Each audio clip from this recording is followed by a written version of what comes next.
Hello guys, நம்ம channel பேர் one shot movie. நம்ம சேனலுக்கு யாரும் புதுசாக வந்தீங்கன்னா சப்ஸ்கிரைப் பண்ணிவிட்டு வீடியோ பாருங்கள்.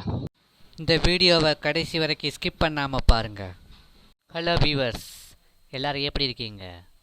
நாம் இன்றைக்கி எந்த படத்துடைய ஃபுல் எக்ஸ்ப்ளனேஷன் பார்க்க போகிறோம்னா 2025 வெளியான சுமதி வளவு அப்படிங்கிற படத்துடைய ஃபுல் எக்ஸ்ப்ளனேஷன் தான் பார்க்க போகிறோம். சரி, ஓகே. படத்துடைய ஒன்லைன் ஸ்டோரி என்னென்னு கேட்டிங்கன்னா, கேரளாவில் இருக்கிற ஒரு மலை கிராமத்தில் சுமதி வளைவு அப்படிங்கிற ஒரு பெண்டு இருக்குது. அந்த பெண்டில் சில அமானுஷ விஷயம் நடக்கிறதா அந்த ஊர் மக்களால் நம்பப்படுது. நைட்டு 8 மணிக்கு மேலே அந்த வழியை கடந்து போகிறவங்கள அந்த வளைவை ஆண்டாண்டு காலமாக சுமதி அப்படிங்கிற ஒரு ஆன்மா வந்து பாதுகாத்து வருவதாகவும், அந்த வளைவை தாண்டி யாரும் போனால் அவங்கள கொலை செஞ்சிடும்னு அந்த ஊர் மக்களால் நம்பப்படுது. நம்ம கதையோட ஹீரோவும் இந்த கிராமத்தில் தான் வாழ்ந்துட்டு வராரு. ஒரு நாள் இந்த கிராமத்தில் நடுராத்திரியில் அந்த ஊரை சேர்ந்த பொண்ணு ஒருத்தரை காதலிச்சுட்டு ஊரை விட்டு ஓட முயற்சி பண்ணுறாங்க. அப்படி ஊரை விட்டு ஓடும்போது அந்த பொண்ணுக்கு நம்ம கதையோட ஹீரோ உதவி பண்ணுறாருன்னும், அவரும் அந்த சுமதி வலை வழியாக அந்த பொண்ணை வந்து அனுப்பியிருக்காருன்னு அந்த ஊர் மக்கள் எல்லாருமே பேசுகிறாங்க. அது மட்டும் இல்லாமல் இதில் வேறு ஏதோ மர்மம் இருக்குன்னும், அந்த அப்புங்கிற பையன்தான் அந்த பொண்ணை ஏதோ செஞ்சிட்டாங்கன்னு அப்படிங்கிற மாதிரியும் அந்த ஊர் மக்கள் வந்து சில பேர் நம்ம ஹீரோ மேலே கோவப்படுறாங்க. குறிப்பாக சொல்லணுன்னா அந்த பொண்ணோட ஃபேமிலியும் நம்ம ஹீரோ மேலே கடுங்கோவமாக இருக்காங்க. இப்படி பிரச்சனை இருக்கிற நம்ம கதையோட ஹீரோ உண்மையிலேயே அந்த பொண்ணை சுமதி வளைவு அப்படிங்கிற இடத்துல வழியாக தப்பிக்க வச்சாரா? அந்த சுமதி வளைவில் உள்ள அமானுஷம் என்ன? அந்த கிராம மக்கள் அந்த சுமதிங்கிற ஆன்மாக்கிட்டேருந்து தப்பிச்சாங்களா இல்லையா? கடைசியாக கிளைமேக்ஸில் ஒரு ட்விஸ்ட்டோடு சொல்லக்கூடிய பயங்கரமான ஹாரர் மூவியோட ஃபுல் எக்ஸ்ப்ளனேஷன் தான் இந்த வீடியோக்குள்ளே பார்க்க போகிறோம். வாங்க வீடியோக்குள்ளே போகலாம். படத்தோட ஓப்பனிங் சீன்லேயே 1963 காலகட்டத்தில் கேரளாவில் இருக்கிற லைமுடு அப்படிங்கிற இடத்துல வந்து நைட்டில் மாட்டு வண்டி கட்டிக்கிட்டு அந்த ஊர் மக்கள் வந்து பயணம் செய்கிறத வந்து காட்டுறாங்க. அந்த ஊருக்கு நடுவில் இருக்கிற சுமதி வளைவு அந்த இடத்துல ஒரு கல்லை வச்சு அந்த கல்லுக்கு கற்பூரம்லாம் ஏற்றி பூஜைலாம் பண்ணுறாங்க. அப்படி பூஜைலாம் பண்ணிவிட்டு அந்த பெரியவர் அங்கே இருக்கவங்ககிட்ட என்ன சொல்கிறாங்கன்னா, இன்றைக்கி நைட்டு யாரும் அந்த சுமதி வலையை வந்து கடந்து போக வேண்டாம். ஏன்னா இன்றைக்கி பௌர்ணமி ரொம்ப உக்கிரமாக இருக்கும். அதனால் நாம் எல்லாம் இங்கே நைட்டு மட்டும் தங்கிட்டு நாளை காலையில் விடிஞ்சதும் கிளம்பலாம் அப்படின்னு சொல்கிறாரு அந்த பெரியவர். ஆனால் அந்த கூட்டத்தில் இருக்கிற ஒரு ஹஸ்பண்ட் ஒய்ஃப் என்ன சொல்கிறாங்கன்னா, இந்த பெரியவர்கிட்ட சும்மா இதையே சொல்லுங்கள், நீங்கள்லாம் வந்தால் வாங்க, வரலைன்னா போங்க, நான் என் மனைவியை கூட்டிட்டு இந்த சுமதி வலை வழியாக வந்து போக போகிறேன் அப்படின்னு சொல்லிட்டு கோவப்பட்டு 2 பேரும் போகிறாங்க. அதுக்கு அந்த பெரியவரும் அங்கே உள்ளவங்களும், டேய் அந்த பக்கம் போகாதீங்கடா அப்படின்னு சொல்கிறாங்க. இருந்தாலும் அந்த 2 பேருமே வந்து கேட்கல. என் ஒய்ஃபை கூட்டிகிட்டு அந்த சுமதி வளைவை கடந்து தான் போக போகிறேன்னு சொல்லிக்கிட்டே 2 பேரும் நடந்து போகிறாங்க. இருந்தாலும் அவன் ஒய்ஃபு, ஏங்க வேண்டாங்க, அந்த பெரியவர் சொல்கிறாருல்லா அப்படின்னு அவரோட மனைவியும் சொல்கிறாங்க. அப்படி சொல்லிகிட்டே ஒரு கட்டத்தில் அந்த சுமதி வளைவை நெருங்குறாங்க. அந்த சமயத்தில் அவருடைய மனைவி எதையோ மெய் மறந்து பார்க்குறாங்க.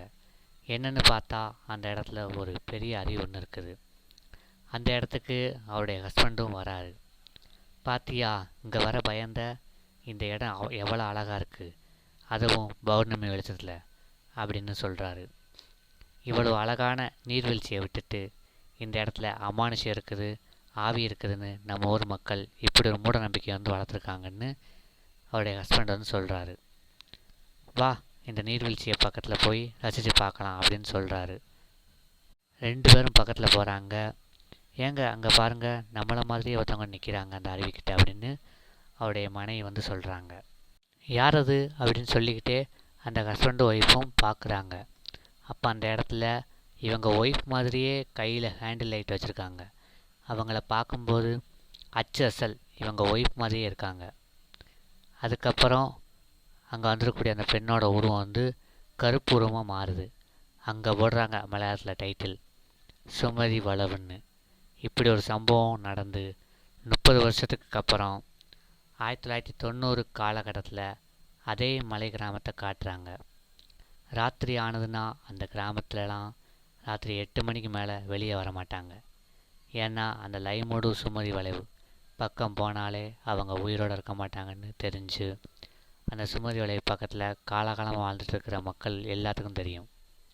அதனால் ராத்திரி 8 மணிக்கெலாம் யாரும் வெளியில் வர மாட்டாங்க. அந்த ஊர் தேட்டரில் பேய் படம் போட்டால் கூட போய் பார்க்க மாட்டாங்க. அந்த அளவுக்கு அந்த மக்களெல்லாம் சுமதி வளைவுங்க பேரை கேட்டாலே பயப்படுற அளவுக்கு வாழ்ந்துட்டுருக்காங்க அந்த கிராம மக்கள். அப்படி இருக்கிற அந்த கிராமத்தில் புதுசாக வரக்கூடிய ஃபாரஸ்ட் ஆஃபீஸராக ஒருத்தர் வராரு. அந்த ஊரில் உள்ள அவருடைய ஆஃபீஸ்க்கு வந்து போகிறாரு. அங்கே ஆல்ரெடி வேலை பார்த்துட்டு இருக்கிறவங்க தான் 2 அசிஸ்டன்ட்ஸ். அந்த ஆஃபீஸர் வந்து இந்த ஊரை பற்றியும் இந்த ஊர் மக்களை பற்றியும் ஊர் கட்டுப்பாட்டை பற்றியும் கேட்காரு. அதுக்கு அங்கே வேலை பார்க்குற 2 பேருமே இந்த ஊரை பற்றியும் 8 மணிக்கு மேலே அந்த ஊர் மக்கள் அந்த சுமதி வளைவை கடந்து போக மாட்டாங்க அப்படிங்கிற பற்றியும் அந்த புதுசாக அந்த ஆஃபீஸர்கிட்ட வந்து சொல்கிறாங்க.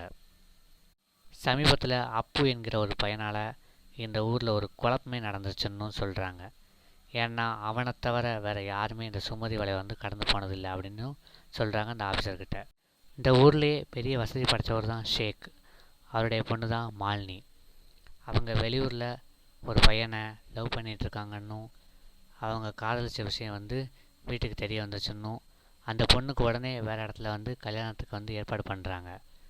உடனே அது பிடிக்காத மாலினிங்கிற பொண்ணு அன்றைக்கி ராத்திரிலேயே வீட்டை விட்டு லவ் பண்ணுற பையனை கூட்டுட்டு ஓடி போகிறாங்க. அப்படி ஓடி போனவங்க அந்த சுமதி வளைவை கடந்து போயிருக்காங்கன்னும் ஆஃபீஸர்கிட்ட வந்து சொல்கிறாரு. அந்த பொண்ணு லவ் பண்ணுற பையனை சுமதி வளைவை கடந்து போனதை அப்பு என்கிற பையன் பார்த்ததாகவும் அதை ஊர்க்காரங்கிட்ட சொல்கிறா இருந்தாலும் அந்த அப்பு பையன் வந்து இந்த ஊரை விட்டு அனுப்பியிருக்கான்னு கடுங்கோவமாக இருக்காங்க. உண்மையை சொல்லப்போனால் அவன் சரியான பயந்தாங்குழி. இந்த அப்பு அப்படிங்கிறது தான் நம்ம படத்தோட ஹீரோ. படத்தோட ஹீரோ வந்து அப்பு வந்து ஒரு சீடி கடை வச்சு நடத்திட்டு வராரு. அதே கிராமத்தில் தான் பத்ரா அப்படிங்கிற ஒரு தியேட்டர் வச்சு ரன் பண்ணிகிட்ருக்காரு. இந்த பத்ரா தான் நம்ம படத்தோட வில்லன். பொண்ணுங்கக்கிட்ட எல்லாம் தப்பாக நடந்துப்பான். அடுத்து இந்த படத்தோட ஒரு முக்கியமான கேரக்டர்னு சொன்னால் செம்பன்.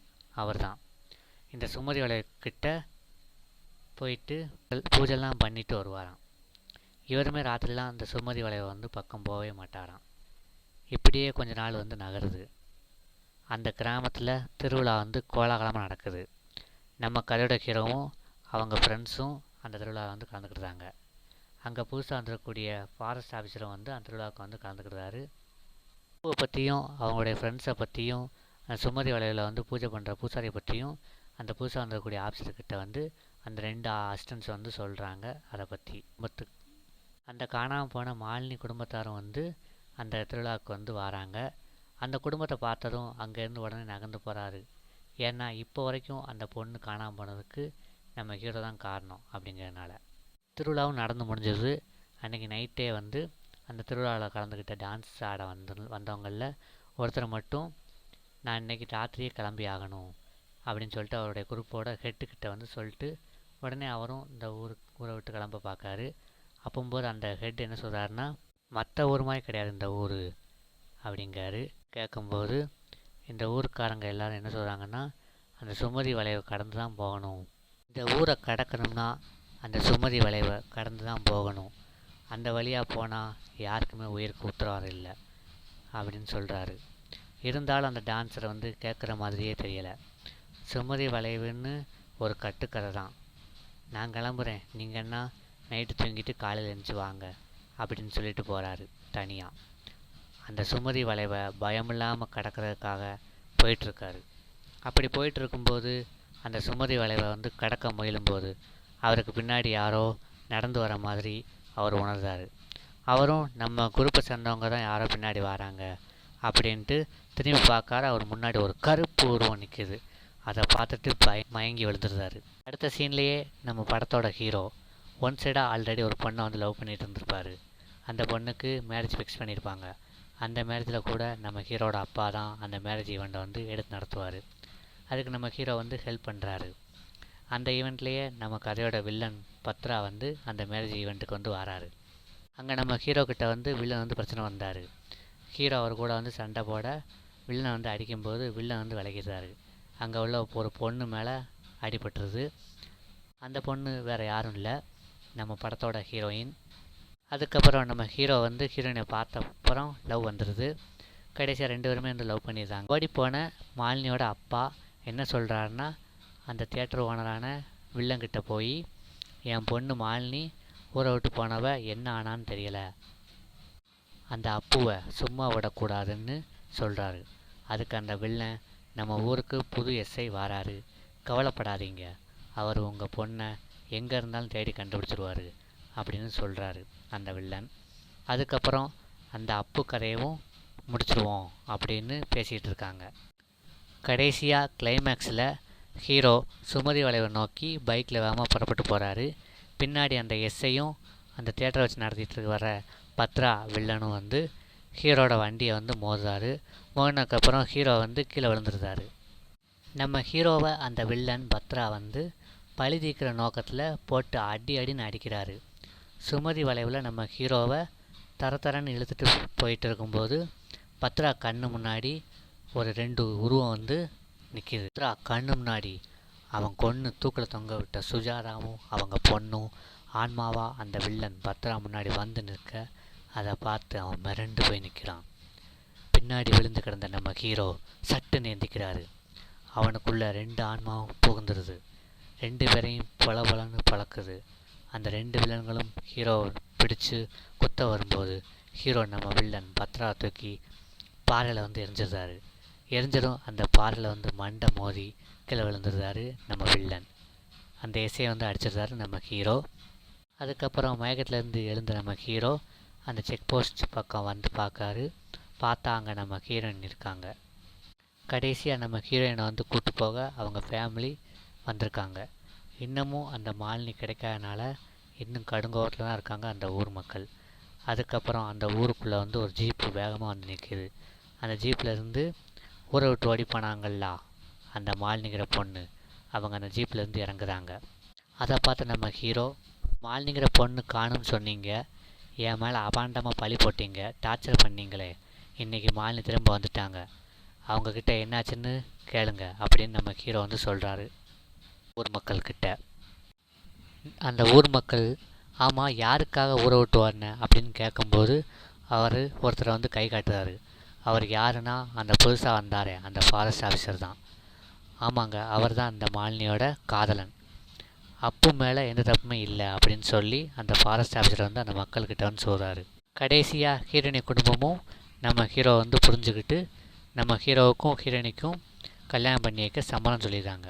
நம்ம அக்கா ஓடி போனதுக்கு காரணம் ஹீரோ தான் அப்படின்னு கோபத்தில் இருந்த அந்த ஆர்மி ஆஃபீஸரும் நம்ம ஹீரோவை தனியாக கூப்பிட்டு வந்து, மச்சான் பழசெல்லாம் மனசில் வச்சுக்காதீங்க, நம்ம பழையபடி இருக்கலாம் அப்படின்னு சொல்லிட்டு இருக்கும்போது, அதுக்கு ஓ மேலே எனக்கு என்ன கோபம் அப்படின்னு சொல்கிறாரு நம்ம ஹீரோ. சுமதி வலையிலேருந்து நீ தான் என்னை காப்பாற்றின அப்படின்னு சொல்கிறாரு.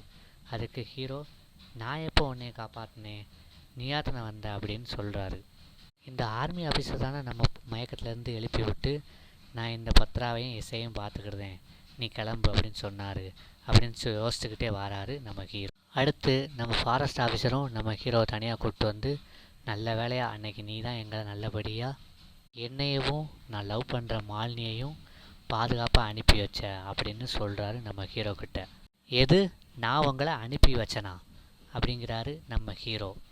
ஆமாம், நீ தானே எங்கள் 2 பேரையும் வண்டி ஏற்றி அனுப்பி வச்ச அப்படின்னு சொல்கிறாரு அந்த ஃபாரஸ்ட் ஆஃபீஸர். ஆக்சுவலாக ஃப்ளாஷ்பேக்கில் வண்டி ஏற்றி அனுப்பி வச்சது நம்ம கதையோட ஹீரோ அப்பு கிடையாது, சுமதி அப்படிங்கிற ஆன்மா தான் நம்ம ஹீரோ உருவத்தில் போய் அவங்க 2 பேரையும் வண்டி ஏற்றி அனுப்பி வச்சிருக்கு அப்படிங்கிற வந்து ஹீரோ வந்து புரிஞ்சுக்கிறாரு. கடைசி அந்த ஃப்ளாஷ்பேக்கிலேயே ஹீரோடைய கண்ணெல்லாம் வெள்ளையாக மாற அதோட அந்த படத்துக்கு எண்டு கார்டு போடுறாங்க. கடைசி அந்த படத்தோட ப்ளஸ் பாயிண்ட் என்னென்னா, இந்த சுமதிங்கிற ஆன்மா நல்லவங்களுக்கு நல்லது பண்ணுது, கெட்டவங்களை வந்து கொலை செஞ்சிருது. இதுதான் இந்த படத்தை சொல்ல வராங்க. கடைசி வரைக்கும் இந்த வீடியோ பார்த்ததுக்கு நன்றி.